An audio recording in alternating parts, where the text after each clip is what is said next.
Here we have, this one's wild. This here's Aurora. This is a very, very early Aurora kit. It's a Pontiac engine with fuel injection in the early 1960s. Chrome fenders. It put the thought process of hot rodding in our minds, or anyone who had seen it. But what could you have done? You could just, can I build that? And it was possible in that time frame to actually do such a thing. So Aurora really had some neat stuff. At the Connecticut Street Rod Association's Model Car Show, we met up with Club President Ron SanGiovanni. This is the second half of our interview with him. Be sure to catch part 1 on our channel. Out in front you have that turquoise 40 Ford pickup, which to me looks like an original issue. It is an original issue, yes. And that's one of them I found as a built-up, good 20 years ago possibly. And it's just another piece that I was able to acquire because it reeks of that era that I truly enjoy, the 60s, the 50s, 60s hot rod era. To me, it's such an iconic time. The latest technology engine-wise, what we learned during the Second World War, applying that to cars, but also the creativity, the artwork, the chopping. Yeah, the idea is scallops at the decals, but who was the first to do a scallop paint job on a car or on the truck? And now for AMT to have the decal in the set, you could build it stock or custom or hot rodded. It's just the coolest way to, a heck of an expression of what you could possibly do as a kid.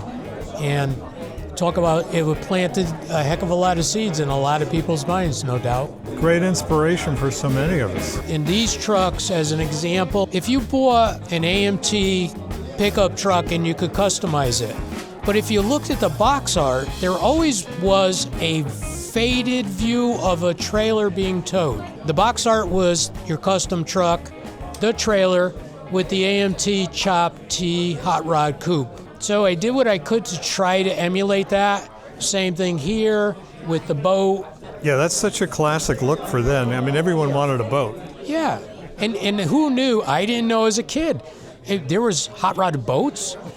And as an adult, okay, oh, I found it. And there it is. You know, let me put the pieces together. The other one, a model from Hawk. I enjoy land speed racing, and that's a whole nother rabbit hole.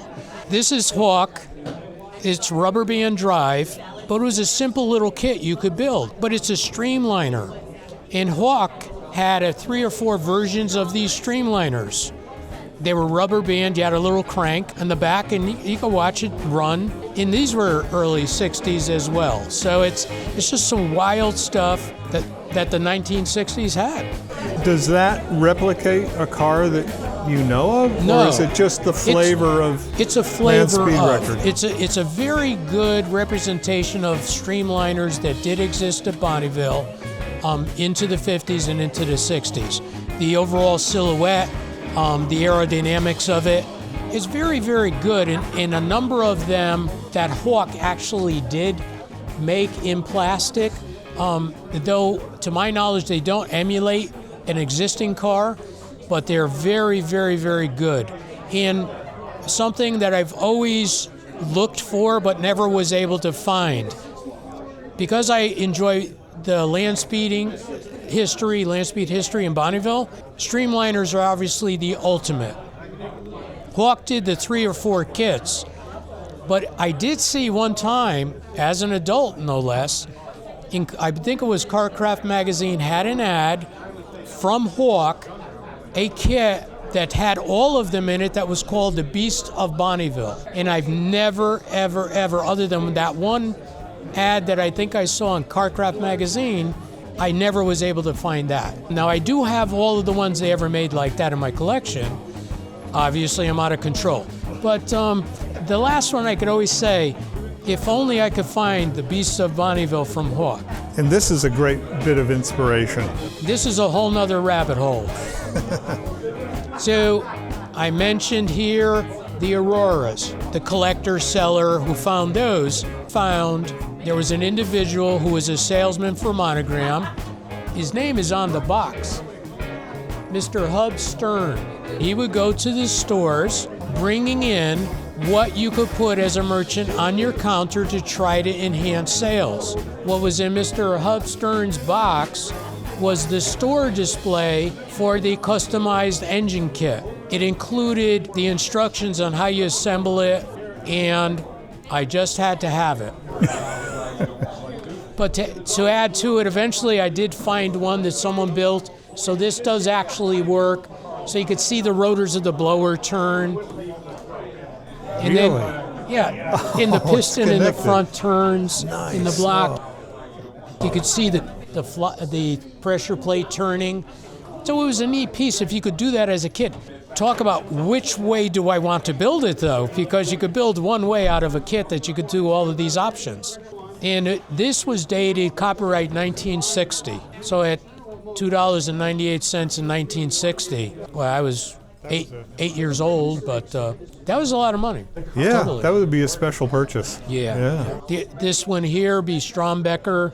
They did have the Roadster model kits. This particular one is motorized, and I believe that there is a store display, another, put it on the counter and see if it could enhance your store sales. The other one, which I'm not certain about, was the Garlitz Dragster. I don't know why it's half painted and half not, other than could it have possibly been also another one of those displays to enhance sales at your store? I don't know. You built a lot of hot rods over the years, small ones. Was there a point where you said, I'm going to build a full-size one? Oh, the full-size hot rod was always obviously a dream. As I mentioned, my oldest brother, he was into the old cars. He still has his Model A Coupe he bought original in 1956. He's the one who got me interested in cars. I wasn't into original cars because I'm a creature of the 60s, the muscle car era. But I had an opportunity to get a 1932 Ford Roadster. My wife and I at the time were living together, and I was able to get a 1932 Ford Roadster project. That was 52 years ago, and we haven't looked back. We've just continued from that point on into the hot rods.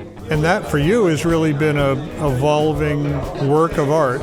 It's a canvas. It is. It's changed visually from a primered hot rod, big white walls, wire wheels, souped up flathead, and had progressively been moved into a 1960s version of a hot rod, now with paint on it, but still vintage engine with an Arden overhead valve converted flathead with a blower. It's gotten improved and improved and improved. It's at its state now where it's been this way a long time. It's at that point where, yep, it's done. It's done. It's done. It would be what I could have possibly dreamed of. Old age has helped me improve it to the point where it is what I had dreamed of. Yeah, boy, it's a gorgeous car. And it's a driven car. Well, let's see. This morning, I chose to drive it to our model show today. It was 26 degrees out this morning when I drove this topless Roadster here this morning. Yes, I drive it. I'm guessing there's not a heater coil in that. No, that engine never even got hot. It said nothing. No, it wasn't running that well in that cold temperature, but it got me here. Your other passion is land speed record. You spend time at Bonneville and Loring. We do have land speed race cars. We've run a car at Bonneville Soft Flats, and presently we have 4 records in the record book. In all with vintage engines, we have Ford Flathead records, over 200 miles an hour, and we have a Arden record, over 200 miles an hour. And if anybody wants to visit, we'll be there again in August. We go to Bonneville every August, Speed Week, to try to go faster on the records. Yep. We will go north to Loring Air Base to test.